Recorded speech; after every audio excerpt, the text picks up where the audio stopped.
আসসালামু আলাইকুম। কেমন আছো তোমরা সবাই?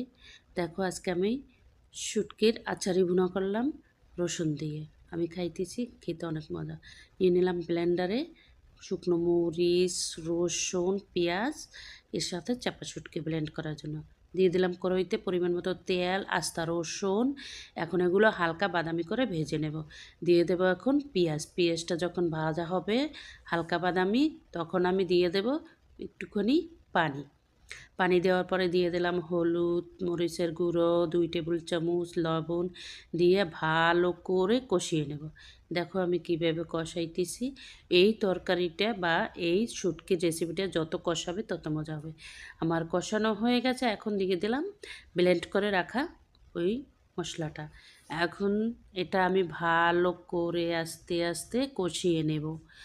তোমরা আমার রেসিপি যদি ফলো করো দেখবে এই রান্নাটা যদি কইরা খাও অনেক ভাত খেতে পারবে।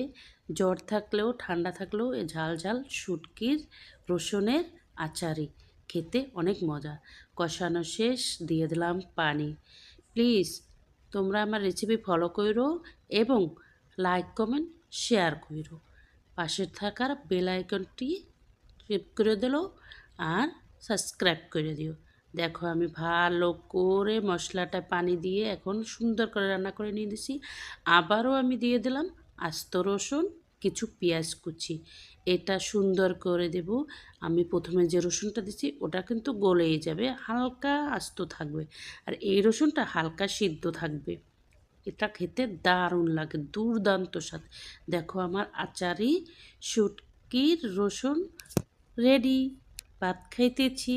তো ভিডিও ভালো লাগলে লাইক কমেন্ট শেয়ার করো। আসসালামু আলাইকুম, ধন্যবাদ সবাইকে, আল্লাহ হাফেজ।